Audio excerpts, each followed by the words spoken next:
Good morning and welcome back to Margin. This morning we're going to talk about whether your investments are hopeless. So let's jump right into it.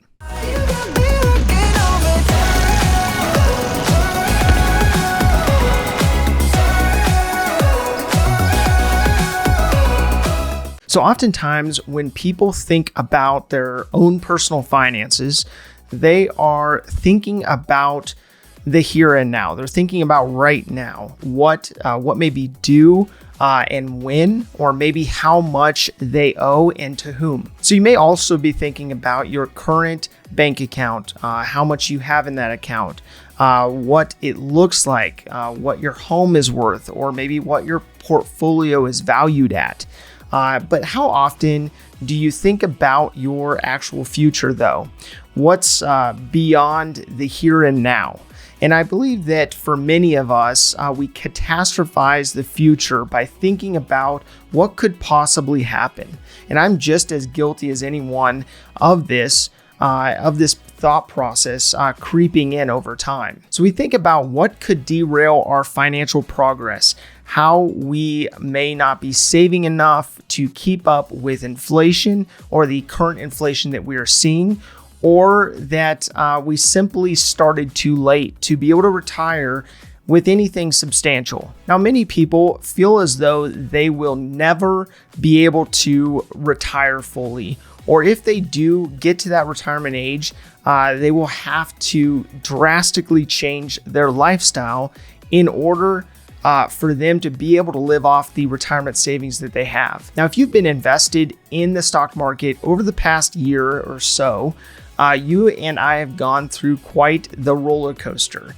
But overall, your investments may have fared just fine during that time, and probably much better than even that. So if you own a vehicle, maybe a home or a random pallet of lumber, you probably fared very well in regards to your returns over the last year or so. Now, although the indicators have shown asset classes faring well after the shakeup we've experienced over the last couple years, you may be less inclined to focus on that and more inclined to be fearful of what the future could bring or what it could hold, and whether you could add enough to your investment portfolio to outpace rising costs that we're already seeing. Now, investing in your future is very much so a component of caring for yourself.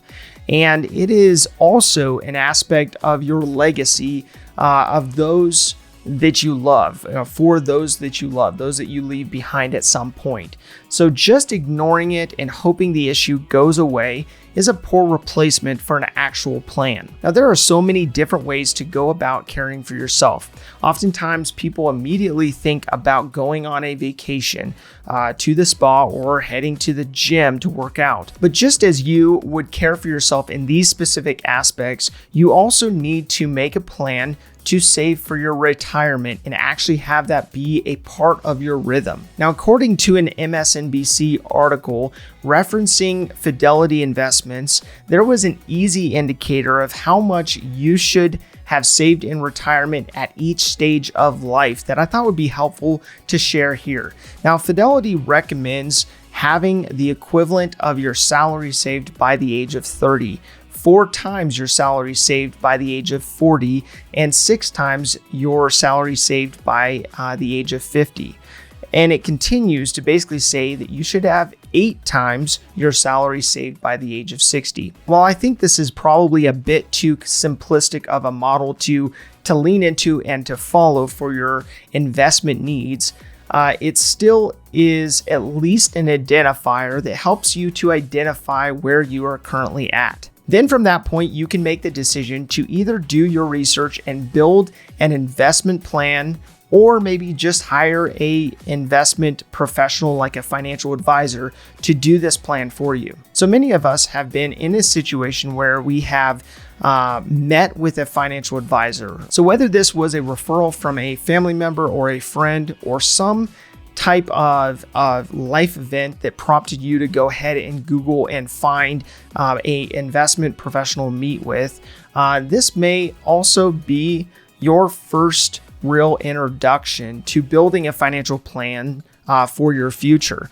So meeting with this individual may be the first time you've ever looked at, okay, what do I actually need to be putting away today in order to have enough to invest for my future. Now, this financial advisor typically looks at your current financial position and your potential financial needs, then applies that to a figure of retirement savings that is much more complicated than just a multiplier of your income that the Fidelity article provided. Now, this person may assist in setting up a traditional or a Roth IRA and then work to build out that plan to include life insurance, maybe annuities, long-term care, and maybe even some kind of disability policies. Now, I believe that there is a place for financial advisors, and in fact, I would recommend that you have a trusted financial advisor in your corner. But when it comes to your financial future, you want to make sure that you are well aware of what you're investing in, how much you are and should be investing, and ensuring that you are maintaining control of your financial future, that you're actually actively involved in that process of planning for your financial future. Now, this will then ensure that you not only know what you are investing in and what policies that you have in place, but also make sure that you are matching those policies and that retirement savings to your actual needs, that you're not just setting it and forgetting it, that you're not just trusting some other investment professional to your finances who will not necessarily be there when you need to retire and actually tap into those savings. Now, creating a financial plan is important, as well as making sure that you have a trusted advisor in your corner, but also making sure that you not only trust what they are telling you to be true, but also verifying that to actually be true. So I would encourage you to start with the end in mind, defining what you want to actually retire with and whether you plan to continue working to some extent or not. As well as the level of lifestyle that you plan to live when you do retire.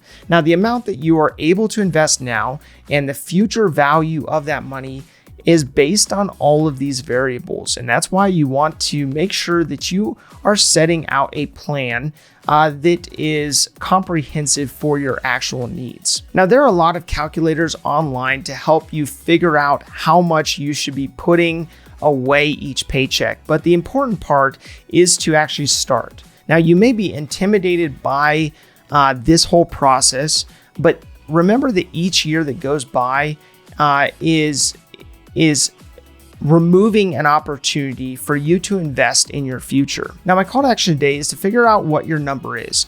Take the time to calculate what you need to start investing each year, breaking that down into your monthly or paycheck contributions.